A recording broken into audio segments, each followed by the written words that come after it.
Hello guys, welcome back to DC teachers academy. आज हम इस वीडियो में बात करने वाले हैं स्टर्नबर्ग के बुद्धि के सिद्धांत के बारे में। सीटेट के लिए बहुत ही ज़्यादा इम्पॉर्टेंट सिद्धांत है और इससे सीटेट प्रश्न अक्सर पूछता रहता है अपनी परीक्षाओं में, चाहे वो पेपर फर्स्ट हो या पेपर सेकंड हो। तो चलिए स्टार्ट करते हैं। अगर वीडियोस आपको अच्छे लग रहे हैं तो चैनल को सब्सक्राइब कर लीजिए और बेल आइकन को दबा लीजिए, जिससे कि नया वीडियो मेरा आएगा तो तुरंत ही आपको अपडेट मिल जाएगा। तो चलिए स्टार्ट करते हैं। तो मैं आपको बताऊं, जो स्टर्नबर्ग थे, स्टर्नबर्ग ने बुद्धि पर काफ़ी ज़्यादा रिसर्च किया है और इन्होंने एक पुस्तक लिखी थी बियॉन्ड आईक्यू। पुस्तक है इनकी बियॉन्ड आईक्यू, ठीक है। तो इस बियॉन्ड आईक्यू पुस्तक में इन्होंने क्या बताया है कि बुद्धि जो होती है किसी भी मानव के मस्तिष्क में 3 प्रकार की बुद्धि पाई जाती है। उन 3 प्रकार की बुद्धियों के बारे में हम आगे चर्चा करेंगे। तो इन्होंने क्या बताया, इन्होंने ये कहा कि जो बुद्धि होती है मुख्य रूप से आलोचनात्मक ढंग से तर्क प्रस्तुत करने की क्षमता होती है। अब जैसे मान लीजिए हम किसी भी चीज पर तर्क कर रहे हैं, हम किसी भी समस्या को लेकर के अगर तर्क करते हैं तो तर्क करने के कुछ नियम होते हैं, कुछ तरीके होते हैं। तर्क करते समय हम क्या करते हैं, अपने मस्तिष्क में सूचनाओं को इकट्ठा करते हैं। अब हमारे अंदर जो विचार होते हैं उन विचारों को इकट्ठा करते हैं और उन विचारों को और सूचनाओं को एक क्रम से व्यवस्थित ढंग से जब हम प्रस्तुत करते हैं किन्हीं दूसरों के सामने, वही हमारा क्या कहलाता है, तर्क कहलाता है। ठीक है। जैसे मान लीजिए कि पहले के जो लोग हुआ करते थे उन्होंने देखा कि पानी में अगर हम लकड़ी का टुकड़ा डालें तो वो तैरने लगता है, लेकिन अगर हम लोहे से बनी हुई सुई डाल दें वो डूब जाती है। तो बात थोड़ी सी आश्चर्य वाली हुई। जब पहले ये सब चीजें नहीं पता थी, घनत्व का कंसेप्ट नहीं आया था, तो लोगों को लगता था कि इसमें कोई जादू है, इतनी बड़ी लकड़ी की चीज हो, बड़ा गुटका हो, पानी में नहीं डूबता है और छोटी सुई जो है पानी में डूब जाती है।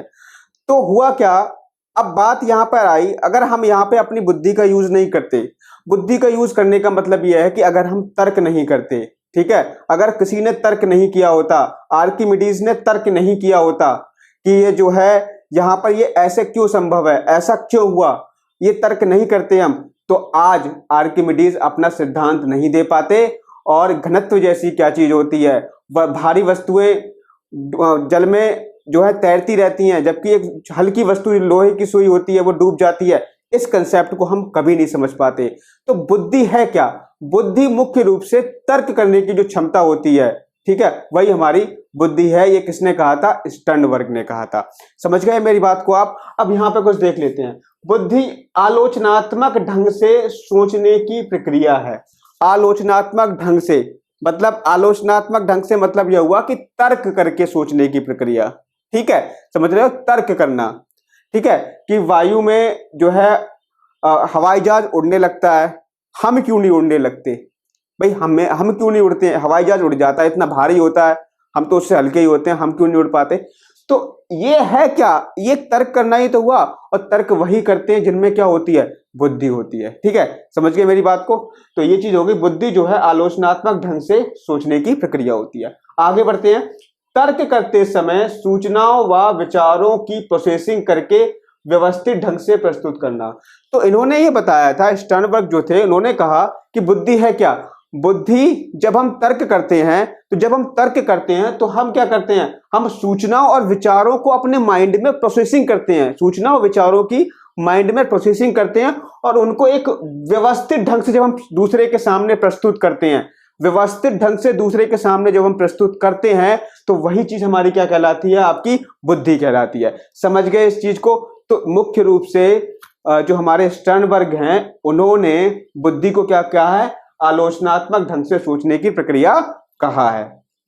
आगे बढ़ते हैं।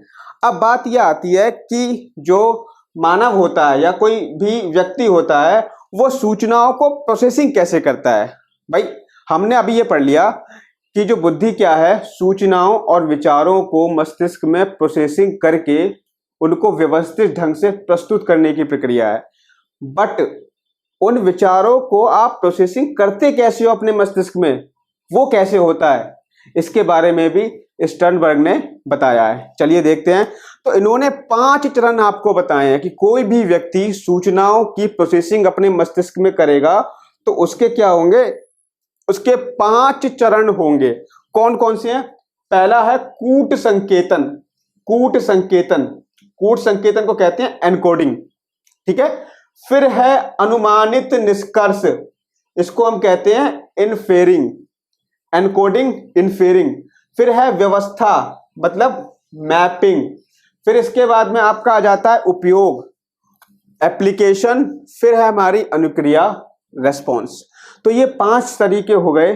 व्यक्ति अपने मस्तिष्क में विचारों को इन 5 तरीकों से प्रोसेसिंग करता है। तो चलिए हम समझते हैं क्या क्या तरीके, इनका डिटेल समझते हैं। तो पहला है कूट संकेतन। कूट संकेतन का मतलब होता है एनकोडिंग, मतलब मस्तिष्क में सूचनाओं की पहचान करना। एनकोडिंग मतलब जैसे बताते नहीं है ना कि आप जो है इस पासवर्ड को एनकोड करो। एनकोड मतलब उसको पता लगाओ। जब हैकिंग हो जाती है तो हैकिंग में हैकर्स क्या करते हैं, एनकोडिंग ही तो करते हैं। वो क्या करते हैं, आपके पासवर्ड का पता लगाते हैं। तो यहां पर अगर हम अपने मस्तिष्क से समझें तो कूट संकेतन क्या है? कूट संकेतन को अंग्रेजी में हम कहते हैं एनकोडिंग। इसका मतलब हुआ मस्तिष्क में आने वाली सूचनाओं की पहचान करना। मतलब आपके मस्तिष्क में जो भी सूचनाएं आ रही हैं उनकी पहचान करना। पहचान कैसे करना कि आप जो तर्क प्रस्तुत करने जा रहे हो उसी के हिसाब से आप अपनी मस्तिष्क में सूचनाओं को इकट्ठा करोगे, उन्हीं सूचनाओं की पहचान आप मस्तिष्क में करोगे, तो वो आपकी हो जाएगी कूट संकेतन। इतनी बात समझ में आ गई। अगला आ जाओ, अनुमानित निष्कर्ष। अनुमानित निष्कर्ष को हम अंग्रेजी में कहते हैं इनफेरिंग। क्या कहते हैं? इनफेरिंग। इनफेरिंग का मतलब क्या है? प्राप्त सूचनाओं के आधार पर कुछ संभावित निष्कर्ष निकालना। प्राप्त सूचनाओं के आधार पर कुछ संभावित निष्कर्ष निकालना। पहला वाला स्टेप क्या था? आपने सूचना प्राप्त कर ली, सूचना प्राप्त कर ली। अब दूसरा स्टेप क्या होगा? आप उसका निष्कर्ष निकालोगे। क्या यार जो मैंने सूचना अपने मस्तिष्क में इकट्ठी की है क्या वो मेरे तर्क के अकॉर्डिंग सुटेबल है या नहीं है? जो तर्क मुझे प्रस्तुत करना है उसके अकॉर्डिंग वो है या नहीं है? तो ये आपका क्या करते हैं, हम यहाँ पे निष्कर्ष निकालते हैं कि ये जो सूचना है हम जो समस्या का समाधान करने जा रहे हैं उससे संबंधित है या नहीं है, उसको हल कर पाएगी या नहीं कर पाएगी। ये चीज आपकी हो जाती है यहाँ पर अनुमानित निष्कर्ष निकालना। आगे देखो, व्यवस्था। व्यवस्था मतलब होता है मैपिंग, मैपिंग करना। अब देखो यहां पर मैपिंग का मतलब क्या है? मैपिंग का मतलब यह होता है कि आप जैसे मैप समझते हो, मैप मानचित्र, तो आप क्या करते हो मस्तिष्क में जब किसी भी घटना का चित्र बना लेते हो तो उसको आप कहते हो मैपिंग। माइंड मैपिंग आपने सुना होगा। तो हम क्या करते हैं यहाँ पर पूर्व व वर्तमान स्थिति के बीच में संबंध स्थापित करते हैं। पूर्व में हम जो कोई भी घटना हुई हो वहां पे आपने कुछ तर्क प्रस्तुत किया होगा। पूर्व में आपके सामने कोई समस्या आई होगी तो वहां पर आपने कोई तर्क प्रस्तुत किया होगा। और अभी प्रेजेंट में जो समस्या है उस पर आप तर्क प्रस्तुत करने जा रहे हो तो आप क्या करोगे? आप भाई एक बार तो जरूर सोचोगे, आप एक बार तो सोचोगे यार पहले जो समस्या मेरे सामने आई थी तो मैंने उसको कैसे सॉल्व किया था, कौन कौन सी सूचनाओं को इकट्ठा मैंने किया था। तो वहीं पे आप क्या करते हो, पूर्व व वर्तमान स्थिति के बीच में संबंध स्थापित करते हो कि क्या अब मैं जो पूर्व में मैंने जो सूचनाएं इकट्ठी की थी उनका प्रयोग करके मैंने क्या किया था, अपनी समस्या का समाधान कर लिया था, क्या इस समय मैं उनका प्रयोग करके इस समस्या का समाधान कर सकता हूं? क्या पूर्व वाली जो सूचनाएं हैं वो इस समय वर्तमान में जो समस्या है उसमें कुछ सहायता दे सकती हैं? तो उन्हीं के बीच में जो संबंध स्थापित करता है वही आपका कहलाता है व्यवस्था या मैपिंग। डिटेल्ड बता रहा हूं, एक एक चीज खोल के बता रहा हूं, ठीक है। आगे बढ़ो। अगर वीडियो अच्छे लग रहे हैं तो सब्सक्राइब जरूर कर देना और शेयर कर देना। आगे बढ़ते हैं, उपयोग। फिर देखो 4th स्टेप आ गया उपयोग या एप्लीकेशन। उपयोग या एप्लीकेशन सॉरी, उपयोग या एप्लीकेशन का मतलब क्या होता है? विकसित अनुमानित संबंधों का उपयोग। अब आप क्या करोगे? अब जो भी आपने सूचना इकट्ठी अपने मस्तिष्क में कर ली हैं उनका आप उपयोग करोगे, उनको व्यवस्थित ढंग से प्रयोग करोगे किसी भी समस्या का समाधान करने के लिए। तो वो हो गया आपकी एप्लीकेशन या उपयोग। फिर है रेस्पॉन्स। अब जब आप उपयोग कर लोगे, किसी भी चीज में उपयोग कर रहे हो, समस्या का समाधान करने के लिए उपयोग कर रहे हो, तो आपको एक प्रतिक्रिया भी मिलेगी। भाई प्रतिक्रिया या तो आपको हो सकता है आपकी समस्या का समाधान हो जाए या फिर हो सकता है कि समस्या का समाधान ना हो पाए तो कुछ ना कुछ आपको अनुक्रिया रेस्पॉन्स जरूर मिलेगा। ठीक है, तो यहाँ पर व्यक्ति समस्या का सर्वोत्तम समाधान खोजता है। अब ये बच्चा मतलब जो भी बच्चा है या फिर व्यक्ति है, अगर वो उसका जो भी सूचनाएं थी उसने उसका उपयोग कर लिया, फिर ये देखता है कि समस्या का समाधान हो पाया है या नहीं हो पाया है। अगर नहीं हो पाया है तो फिर और सर्वोत्तम सूचनाओं को इकट्ठा करेगा और उसका सर्वोत्तम समाधान खोजेगा। तो ये थे इसके 5 चरण। कोई भी व्यक्ति सूचनाओं को संसाधित मतलब प्रोसेसिंग, संसाधित मतलब प्रोसेसिंग, सूचनाओं की प्रोसेसिंग कैसे करता है, ये इसके थे 5 चरण। अभी हम आगे बात करेंगे। अब हुआ क्या है कि अब बात यह आती है कि जो व्यक्ति था उस व्यक्ति ने इन 5 चरणों में सूचनाओं को प्रोसेसिंग किया, तो इन सूचनाओं को प्रोसेसिंग उसने कैसे किया, किस तरीके से उसने प्रोसेसिंग की, उसको समझने के लिए स्टर्नबर्ग ने 3 उप सिद्धांत दिए थे। 3 उप सिद्धांत दिए हैं और उसी को हम कहते हैं स्टर्नबर्ग का त्रितत्व। त्रितत्व मतलब 3 उप सिद्धांत दिए थे, उन्हीं 3 उप सिद्धांतों के आधार पर इसको उन्होंने कह दिया स्टर्नबर्ग का त्रितत्व सिद्धांत। समझ गए मेरी बात? और इसको एक और सिद्धांत के नाम से जाना जाता है, स्टर्नबर्ग का सूचना संसाधन का सिद्धांत। मतलब इसमें क्या कि किसी भी व्यक्ति ने सूचना इंफॉर्मेशन को प्रोसेस किया, इसीलिए इसको हम स्टर्नबर्ग का सूचना संसाधन सिद्धांत भी कहते हैं, या हम इसको स्टर्नबर्ग का त्रितत्व सिद्धांत भी कहते हैं, क्योंकि इसने इन 5 चरणों को समझने के लिए 3 उप सिद्धांत दिए थे। उन उप सिद्धांत के बारे में अभी हम चर्चा करेंगे। तो अब हम पढ़ेंगे स्टर्नबर्ग के 3 उप सिद्धांत के बारे में। तो देखिए, पहला जो इन्होंने उप सिद्धांत दिया है वो है प्रसंगात्मक उप सिद्धांत, या इसको हम कहते हैं कॉन्टेक्चुअल सब थ्योरी। दूसरा है अनुभवजन्य उप सिद्धांत, इसको हम कहते हैं एक्सपेरिमेंटल सब थ्योरी। तीसरा है घटक उप सिद्धांत, इसको हम कहते हैं कंपोनेंट सब थ्योरी।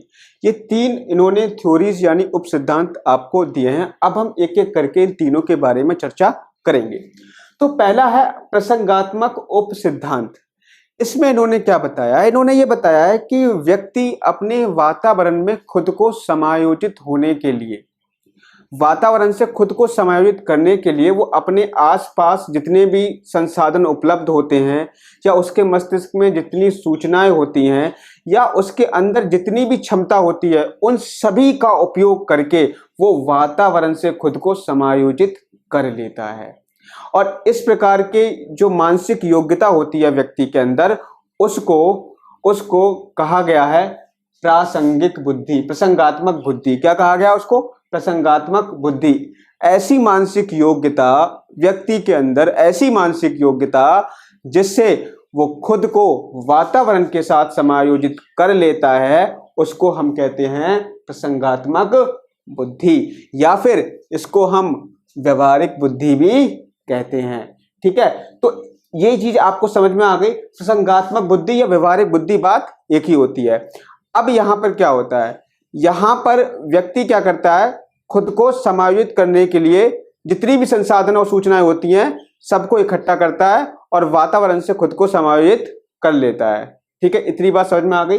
अब हम बढ़ेंगे अब अनुभवजन्य या उप सिद्धांत पे। एक चीज और समझ लीजिए इसके बारे में, प्रसंगात्मक उप सिद्धांत के बारे में। इस प्रकार की जो बुद्धि अगर किसी भी व्यक्ति में होती है, इस प्रकार की बुद्धि किसी भी व्यक्ति में होती है, तो वो व्यक्ति अपने जीवन में ये मान के चलिए 100% सफल होता है। ऐसे जो व्यक्ति होते हैं जिनके अंदर व्यवहारिक बुद्धि होती है, वो सफल होने के लिए ऐसी परिस्थितियां उत्पन्न कर देती हैं कि उनको सफलता मिल ही जाती है। अगला जो सिद्धांत है अनुभवजन्य उप सिद्धांत, इसको हम कहते हैं एक्सपेरिमेंटल सब थ्योरी। तो जैसा कि नाम से स्पष्ट हो रहा है, अनुभवजन्य उप सिद्धांत मतलब यह है, ये जो है अनुभवों के आधार पर अगर आपके अंदर कोई भी बुद्धि डेवलप हो रही है तो उसको हम क्या कहते हैं, उसको हम कहते हैं सृजनात्मक बुद्धि या अनुभवजन्य बुद्धि भी हम उसको कहते हैं। अभी मैं इसके बारे में बताता हूं। देखो, हम अपने जीवन में समस्याएं हमारे जीवन में आती रहती हैं और उन समस्याओं का सामना करते हैं और उन्हीं समस्याओं का हम हल निकालते हैं और समस्या से छुटकारा पा लेते हैं। तो इससे होता क्या है, हमें अनुभव मिलता है। अनुभव क्या मिला हमें? अनुभव ये मिला कि हमने कोई समस्या हमारे सामने आई, हमने उसको उसका समाधान करने के लिए काफ़ी सारे प्रयास किए, सूचनाएं इकट्ठी की, तर्क किया, वितर्क किया, चिंतन किया, इन सभी चीज़ों को इकट्ठा किया। अब उन सभी चीज़ों को इकट्ठा करके हमने समस्या का समाधान कर लिया। तो होता क्या है कि ये जो चीज़ें होती हैं ये हमारी अनुभव बन जाती हैं। अब आगे हमारे सामने जो समस्या आएगी तो हम क्या करेंगे, हम पूर्व में जो हमने तर्क वितर्क या सूचना इकट्ठी की थी उसके साथ पूर्व की जो समस्या थी उसके साथ वर्तमान की समस्या को हम लिंक करके देखेंगे, क्या ये वर्तमान की समस्या हमारे पूर्व अनुभवों के आधार पर सॉल्व की जा सकती है। और ये देखा गया है कि हमारी जो वर्तमान समस्या को समाधान करने के लिए पूर्व अनुभव बहुत जरूरी होते हैं। तो जिसके पास पूर्व अनुभव होते हैं और जिसके पास अनुभव अधिक होता है उसके पास ये जो है अनुभवजन्य बुद्धि अधिक होती है। इसको हम सृजनात्मक बुद्धि भी कहते हैं।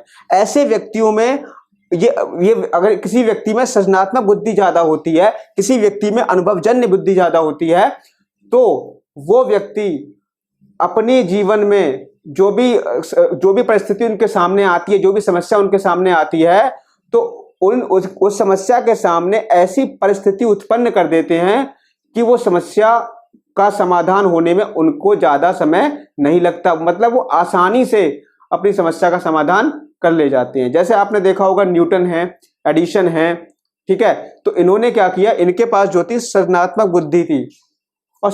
बुद्धि थी और इनके पास अनुभव भी था, क्योंकि ये लोग रिसर्च करते ही रहते हैं, ठीक है। तो पहले के रिसर्च जो आंकड़े थे वो आंकड़े उनकी क्या हो गई, सूचना, और उन्हीं सूचनाओं के आधार पर उन्होंने नया इन्वेंशन कर दिया। तो ये आपकी हो गई अनुभवजन्य बुद्धि।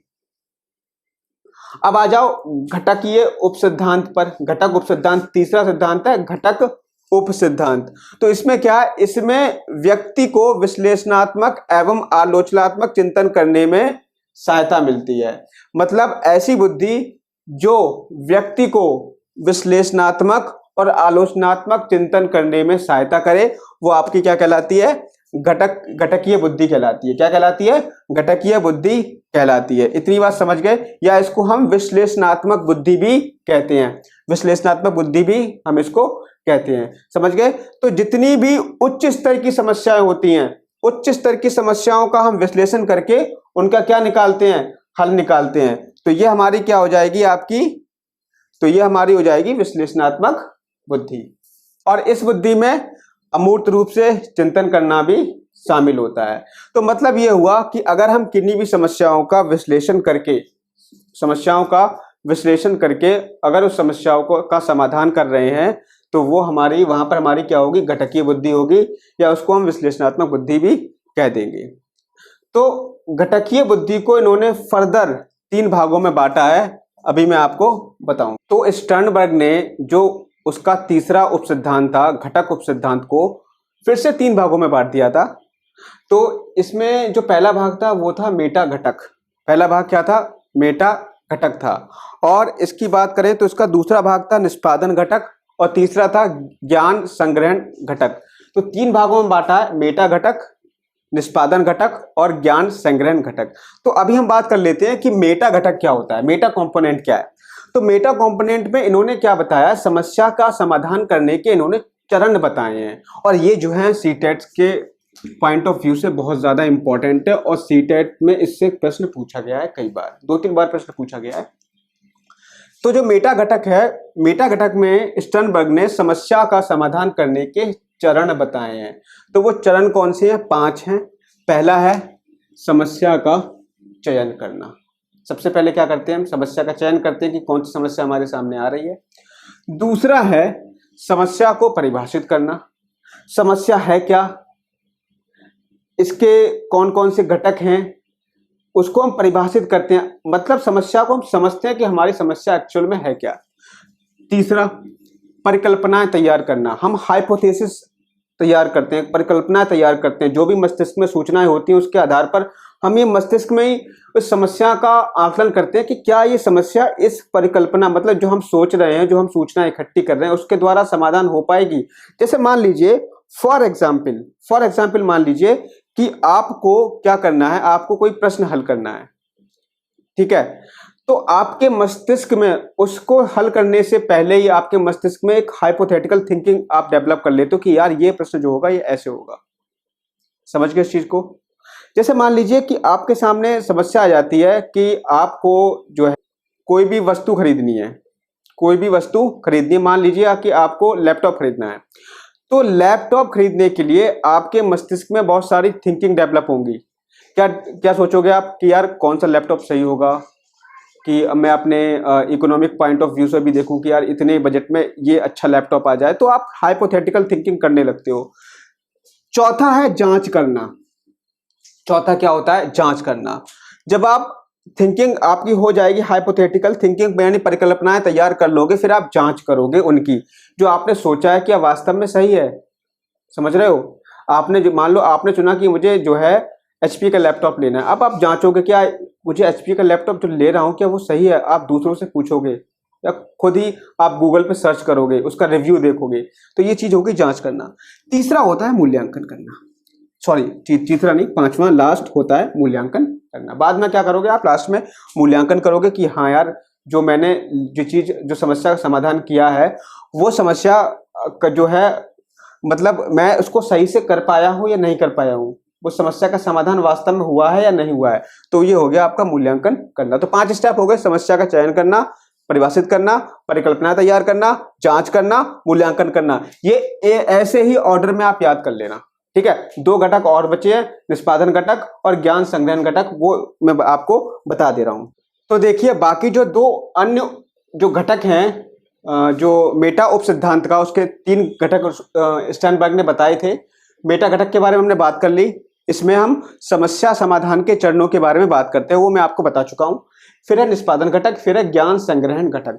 अब देखो निष्पादन घटक क्या होता है। निष्पादन घटक में हम पूर्व अनुभवों का प्रयोग करते हैं, और पूर्व अनुभवों का प्रयोग करते हुए किसी कार्य के संपादन के लिए हम कोई क्रिया करते हैं। जैसे हमें कोई कार्य करना है, तो उस कार्य को करने के लिए हम क्या करेंगे? पूर्व अनुभवों का प्रयोग करेंगे। किसमें? निष्पादन घटक में।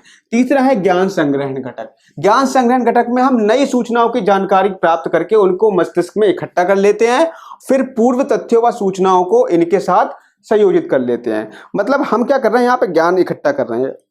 सॉरी, मतलब देखो क्या हुआ, यहाँ पे हमने पूर्व सूचनाओं का जो पूर्व अनुभव थे, हमने उसका उपयोग किया, उसका उपयोग करके हमने कोई भी क्रिया की, ठीक है। अब क्या हुआ? उस क्रिया से मान लीजिए हमारा काम नहीं चला, वो हमारी जो वर्तमान समस्या है, वो पूर्व में की गई क्रियाओं के द्वारा वो सॉल्व नहीं हो पाई, समाधान उसका नहीं हो पाया। तब हम क्या करेंगे? नई सूचनाओं की जानकारी प्राप्त करेंगे। नई सूचनाओं की जानकारी प्राप्त की हमने, और उन्हें अपनी स्मृति में इकट्ठा कर लिया, और कुछ जानकारी जो पहले से इकट्ठी थी उनके साथ हमने क्या कर लिया? उसको संयोजित कर लिया। यही क्रिया, अब हमारा क्या हुआ? एक्सपीरियंस और बढ़ गया, ठीक है। और ऐसे ही व्यक्ति अपने जीवन में आगे बढ़ता रहता है, अपनी नई जानकारी प्राप्त करता है, नई जानकारियों को पूर्व की जानकारियों के साथ इकट्ठा कर लेता है, और पूर्व में कुछ भी जानकारी अगर उसकी कोई गलत होती है तो उसमें संशोधन कर लेता है। मतलब नई जानकारी प्राप्त करके वो पूर्व सूचनाओं को संशोधित कर रहा है, ठीक है। मतलब उसमें चेंज कर रहा है। मान लीजिए कि किसी व्यक्ति को के सामने कोई वर्तमान में कोई समस्या आई। मान लीजिए कि पहले कोई समस्या आई थी कि उसकी साइकिल की चैन उतर गई थी, मान लीजिए। तो वो क्या किया उसने? किसी साइकिल वाले के पास गया, मैकेनिक के पास। उसने उस मैकेनिक को देखा कि साइकिल की चैन उसने कैसे चढ़ाई। अब होगा क्या? अब आगे जब उसके सामने कोई समस्या आएगी, उसकी दोबारा से साइकिल की चैन उतरेगी, तो वो क्या करेगा? मैकेनिक के पास लेके नहीं जाएगा, वो खुद से चैन को चढ़ा लेगा, क्योंकि उसने क्या किया? पूर्व अनुभव का प्रयोग किया। अब यहीं पे उसके सामने कोई और समस्या आ जाए। यहीं पे मान लीजिए कि अब वो बाइक से चल रहा है, बाइक में कोई खराबी आ जाए, बाइक उसकी बंद हो जाए। तो बाइक बंद हो गई। अब बाइक बंद होना, साइकिल की चैन उतरना, इसका कोई संबंध तो है नहीं। अब क्या करेगा? वो नई सूचनाओं को इकट्ठा करेगा। भाई बाइक बंद क्यों हुई? क्यों बाइक बंद हुई? पेट्रोल खत्म हो गया, या फिर कोई स्पार्क प्लग स्पार्किंग नहीं कर रहा है, कुछ भी समस्या हो सकती है। अब उन नई समस्याओं को वो फिर से मतलब उस समस्या का समाधान करेगा, और उस समस्या का समाधान करके वो नई जो सूचना उसके मस्तिष्क में इकट्ठी होंगी, उन सूचनाओं को पूर्व वाली सूचनाओं के साथ इकट्ठा कर लेगा। वही क्या है? ज्ञान को संग्रहण करना, ज्ञान को ग्रहण करना कहलाता है। अब बात आती है, अब यहाँ पर स्टर्नबर्ग ये कहते हैं कि अगर कोई व्यक्ति अपनी बुद्धि में इन 3 प्रकार की बुद्धियों का प्रयोग कर रहा है, अपनी बुद्धि में इन 3 प्रकार की बुद्धियों का प्रयोग कर रहा है। कौन कौन सी बुद्धि बताई उसने? पहली बुद्धि कौन सी बताई थी उसने? व्यवहारिक बुद्धि। दूसरी बताई थी सृजनात्मक बुद्धि। तीसरी बताई थी विश्लेषणात्मक बुद्धि। व्यवहारिक बुद्धि, सृजनात्मक बुद्धि, विश्लेषणात्मक बुद्धि। अगर ये 3 बुद्धि का प्रयोग सही से अगर व्यक्ति अपने जीवन में कर रहा है तो वो व्यक्ति अपने जीवन में 100% सफल होगा। इस बात की गारंटी किसने दी थी? स्टर्नबर्ग ने दी थी। इसीलिए इनके सिद्धांत को एक और नाम से जाना जाता है, सफल बुद्धि के सिद्धांत के नाम से भी इस सिद्धांत को जाना जाता है। क्यों जाना जाता है? क्योंकि अगर कोई व्यक्ति इन तीनों बुद्धियों का प्रयोग कर रहा है तो वो व्यक्ति निश्चित रूप से अपने जीवन में सफल होगा। अब बात आ जाती है कि इसका शैक्षिक आशय क्या है, बच्चे के जीवन में इसका हम किस तरीके से उपयोग करेंगे। तो इसका शैक्षिक आशय यह है कि अगर हम जब बच्चों का शैक्षिक पाठ्यक्रम बना रहे हैं, शैक्षिक कार्यक्रम बना रहे हैं, तो उस शैक्षिक कार्यक्रम में कुछ ऐसा पाठ्यक्रम होना चाहिए जिसमें बच्चा इन तीनों प्रकार की बुद्धियों का उपयोग कर सके। कौन कौन सी बुद्धि? व्यवहारिक बुद्धि का उपयोग कर सके, मतलब कुछ सब्जेक्ट जो है उसके प्रैक्टिकल्स होने चाहिए। सृजनात्मक बुद्धि का भी उपयोग कर सके, मतलब कुछ टॉपिक ऐसे हो जो उसको सोचने पर मजबूर कर दें। तीसरी बुद्धि कौन सी थी? विश्लेषणात्मक बुद्धि। कुछ ऐसी चिंताएं होनी चाहिए, कुछ ऐसी उच्च समस्याएं होनी चाहिए जिसमें बच्चा उस समस्या का विश्लेषण करके उसका समाधान करे। तो ये तीनों प्रकार की जो बुद्धियां हैं वो इन तीनों प्रकार की बुद्धि के अनुसार पाठ्यक्रम बच्चे का बनाया जाना चाहिए। तो ये हो गया इसका शैक्षिक आशय। और विशेष रूप से प्रश्न कहाँ से पूछा जाता है कि जो इसका मेटा घटक है, मेटा घटक में इन्होंने समस्या समाधान के जो चरण बताए हैं उन चरण को आप क्रम से याद कर लेना। और दूसरा जो पूछा जाता है कि निम्न में से कि कोई आपको स्टेटमेंट दे देगा और स्टेटमेंट देकर के पूछेगा कि जो स्टेटमेंट है या कोई शिक्षक है, शिक्षक निम्न में से स्टर्नबर्ग की बुद्धि के अनुसार कौन सी बुद्धि का प्रयोग कर रहा है। मैं आपको सब क्वेश्चंस करवाऊंगा, उसके जब प्रैक्टिस पेपर करवाऊंगा तब मैं आपको बताऊंगा। तो आज के वीडियो में सिर्फ इतना ही रखते हैं और आई होप कि वीडियो आपको ये पसंद आया होगा। वीडियो आपको पसंद आया है तो आप मेरे चैनल को सब्सक्राइब करिए, लाइक करिए, दोस्तों के साथ शेयर करिए और ऐसे वीडियोस आपको आगे मिलते रहेंगे। मिलते हैं नेक्स्ट वीडियो में। Thank you, have a nice day.